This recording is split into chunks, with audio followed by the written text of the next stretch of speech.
العلم هو النور الهادي والمفتاح لكل الخير من يريد الله به خيرا. بسم اللہ الرحمن الرحیم. السلام علیکم ورحمۃ اللہ وبرکاتہ. گزشتہ درس میں ہم نے فصل ثانی کے چند احادیث تلاوت کی تھی اور ان کا ترجمہ پیش کر کے ضروری باتوں کی طرف آپ کو متوجہ کیا تھا، اور آئندہ سبق میں اسی سے متعلق چند اور احادیث ہیں جو ایک ہی مطلب کی ہیں، ہم ان کا ترجمہ پیش کریں گے، اور جہاں جس حدیث سے متعلق ضرورت ہوگی ہم انشاءاللہ وہاں اس کی وضاحت کر دیں گے. بسم اللہ الرحمن الرحیم. وعن ابی سعید عن رسول اللہ صلی اللہ علیہ وسلم قال الصعود جبل من النار يتصعد فيه 70 خريفا ويهوى به كذلك فيه أبدا. حضرت ابو سعید رضی اللہ تعالیٰ عنہ حضور اکرم صلی اللہ علیہ وسلم سے روایت کرتے ہیں کہ پیغمبر علیہ السلام نے فرمایا، صعود جس کا ذکر قرآن مجید کی اس آیت میں بھی ہے، سأرهقه صعودا میں ہے، دوزخ میں ایک پہاڑ ہے. دوزخ میں ایک پہاڑ ہے، یعنی صعود دوزخ کے ایک پہاڑ کا نام ہے، جس کی طرف قرآن کریم کی یہ آیت کہ سأرهقه صعودا میں تذکرہ ملتا ہے، جس پر کافر 70 برس تک چڑھایا جائے گا. یتصعد فیہ 70 خریفا، جس پر کافر 70 برس تک چڑھایا جائے گا، اور وہاں سے اسی طرح اس پہاڑ سے اسی طرح 70 برس تک گرایا جائے گا. وَيُهْوَى بِهِ كَذَلِكَ، اور برابر یہی سلسلہ جاری رہے گا، یعنی کافر دوزخی ہمیشہ اس پہاڑ پر چڑھائے اور گرائے جاتے رہیں گے. اللہ تعالی ہم تمام کے ایسے عذاب سے حفاظت فرمائے، پوری امت کی حفاظت فرمائے. اور آگے کی روایت بھی انہی سے متعلق ہے. فرماتے ہیں وعنہ عن النبی صلی اللہ علیہ وسلم قال فی قوله کالمہل ای کعکر الزیت فإذا قرب إلى وجهه سقطت فروة وجهه فيه. رواہ الترمذی. حضرت ابو ہریرہ رضی اللہ تعالیٰ عنہ رسول اکرم صلی اللہ علیہ وسلم سے روایت کرتے ہیں کہ آپ صلی اللہ علیہ وسلم نے اللہ تعالیٰ کے ارشاد یعنی اس آیت ان شجرۃ الزقوم طعام الاثیم کالمہل یغلی فی البطون، ان شجرۃ الزقوم طعام الاثیم کالمہل یغلی فی البطون میں لفظ مہل کی وضاحت کرتے ہوئے فرمایا کہ وہ زیتون کی تلچھٹ کی طرح، زیتون کی تلچھٹ کی طرح ایک چیز ہوگی جب اس مہل کو دوزخی کے منہ کے قریب لایا جائے گا. جب اس مہل کو دوزخی کے منہ کے قریب لایا جائے گا تو مارے گرمی کے، اس کے گرمی کی وجہ سے اس کے منہ کی کھال اس میں گر پڑے گی، اس کے منہ کی کھال اس میں گر پڑے گی. تب اندازہ لگائی کہ فروہ چہرے کے چمڑی کو کہتے ہیں. فروہ اس میں حدیث میں فروۃ وجہہ چہرے کی چمڑی، اور منہ کی کھال مراد ہے یہاں پر. حدیث میں حدیث نمبر 16 میں آپ نے پڑھا فروۃ رأسہ کا لفظ بھی آیا ہے. اس سے مراد سر اور پیشانی کی کھال ہے، سر اور پیشانی کی کھال بھی مراد ہے. تو گویا کہ دیکھیے حدیث نمبر اور آپ کو مزید آئیں گی، اس میں انشاءاللہ بھی لفظ اور پڑھیں گے. اس سے اندازہ ہوتا ہے بچوں کہ جہنم میں کس قدر سخت ترین عذاب ہوگا انسان کے اعمال کے اعتبار سے، جس قدر انسان کے اعمال ہوں گے اسی اعتبار سے جہنم کا عذاب ہوگا. جیسے ہم نے پیچھے بھی کہا اور حدیث پاک بھی اس کی طرف مشیر ہے کہ اعمال کے تفاوت کی وجہ سے عذاب کا تفاوت ہوگا. جس قدر انسان کا عمل خراب سے خراب تر ہوگا اسی اعتبار سے اللہ کا عذاب بڑے سے بڑا ہوگا. اس لیے ہر مسلمان کو چاہیے کہ وہ، بلکہ ہر انسان کو چاہیے کہ وہ اپنے آپ کی حفاظت کرے ایسی چیزوں سے جو انسان کے لیے جہنم کا سبب بنے اور آگ میں جلنے کا سبب بنے. اس لیے کہ انسان بات کرنے کے بعد، بولنے کے بعد یہ خیال نہیں کر پاتا کہ میں نے کیا کہا ہوں، مجھے کیا کہنا چاہیے تھا. اور انسان دنیا کے معمولی نفع کے لیے یا کہ معمولی شہرت کے لیے، معمولی نیک نامی یا اپنے آوازے کے لیے انسان وہ سب کچھ کر گزرتا ہے جس کا اس کا ضمیر اجازت نہیں دیتا.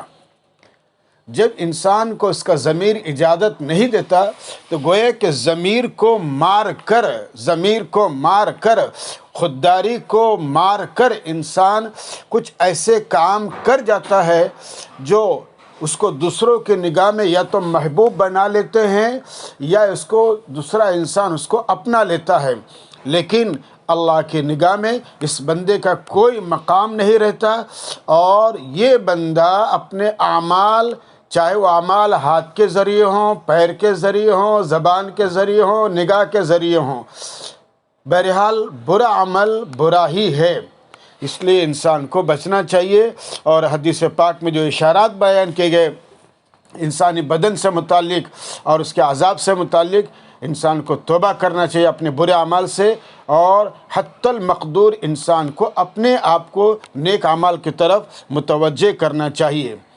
اس کے بعد کی روایت ہے، وعن ابی ہریرہ رضی اللہ تعالی عنہ قال عن النبی صلی اللہ علیہ وسلم قال ان الحمیم لیصب على رؤوسهم ان الحمیم لیصب على رؤوسهم فينقض الحمیم حتى يخلص إلى جوفه فيسلت ما في جوفه حتى يمرق من قدميه وهو الصهر ثم يعاد كما كان. رواه الترمذی. حضرت ابو ہریرہ رضی اللہ تعالیٰ عنہ نبی کریم صلی اللہ علیہ وسلم سے روایت نقل کرتے ہیں کہ پیغمبر علیہ السلام نے فرمایا، جب دوزخیوں کے سر پر گرم پانی ڈالا جائے گا، ان الحمیم لیصب علی رؤوسہم، تو پہلا جو حمیم ہے اس سے مراد گرم کھولتا ہوا پانی.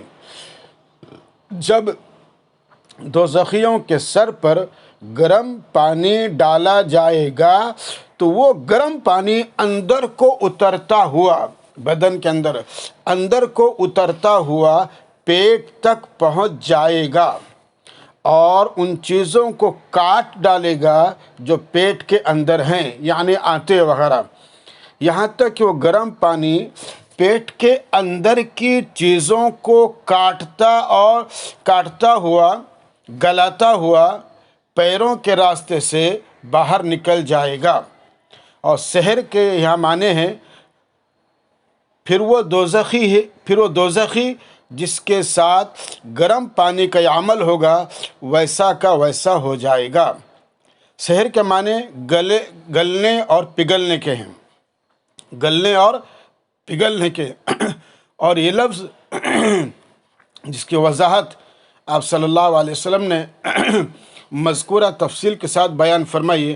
قرآن کریم کی اس آیت میں آیا ہے، یصب من فوق رؤوسہم الحمیم یصہر بہ ما فی بطونہم والجلود، اور ان کے سر کے اوپر سے تیز گرم پانی چھوڑ دیا جائے گا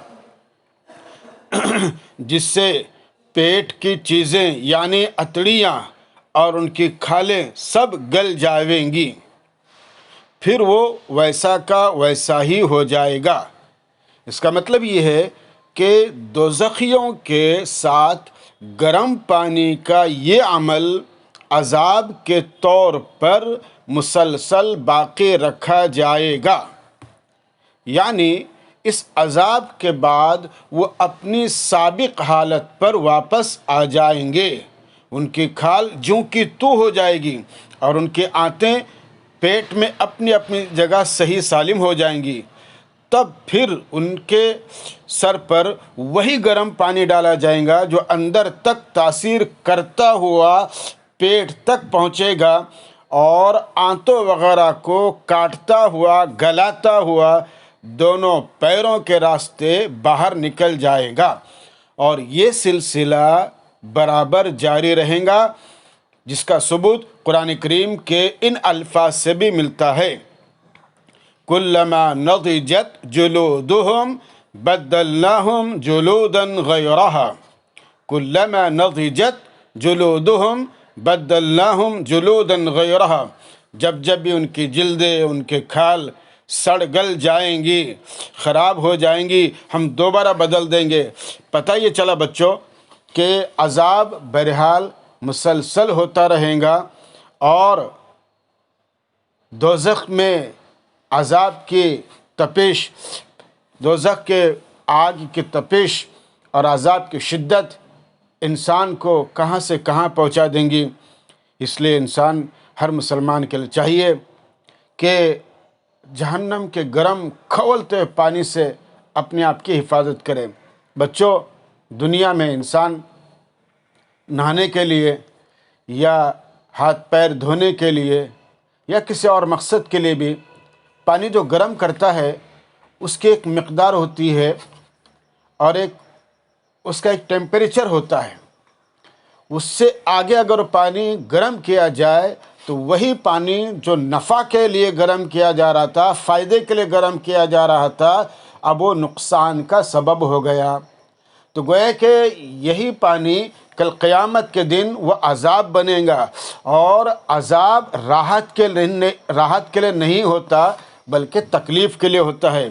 اس لیے بچوں، ہم مسلمانوں کو خاص طور پر اس بات کا اہتمام کرنا چاہیے۔ مختلف احادیث چل رہی ہیں اور آپ سن رہے ہیں کہ ایک گنہگار کو اس کے گناہ کے اعتبار سے، یعنی جس گریڈ کا اس کا گناہ ہے اس اعتبار سے اس کو عذاب دیا جا رہا ہے، کھال کی شکل میں ہو، جلانے کی شکل میں ہو، پانی کے اعتبار سے ہو، جسامت کے بڑھنے کے اعتبار سے ہو، زبان کے دراز ہونے کے اعتبار سے ہو، یہ سب عذاب ہیں اللہ تعالیٰ کی طرف سے، اور کل قیامت کے دن ملیں گے یہ سب۔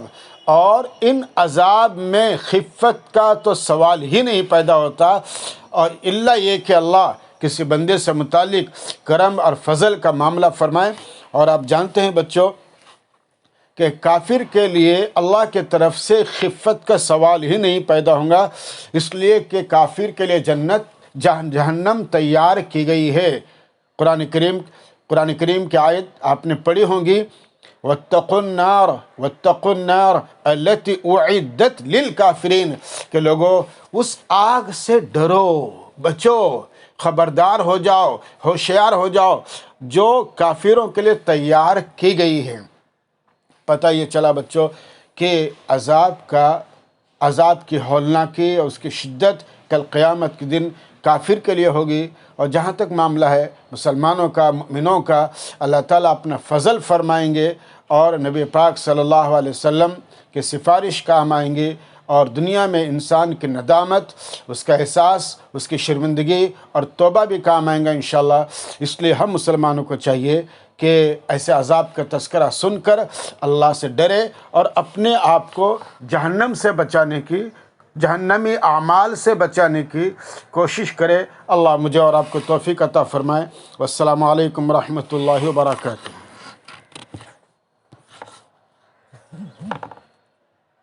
السلام عليكم.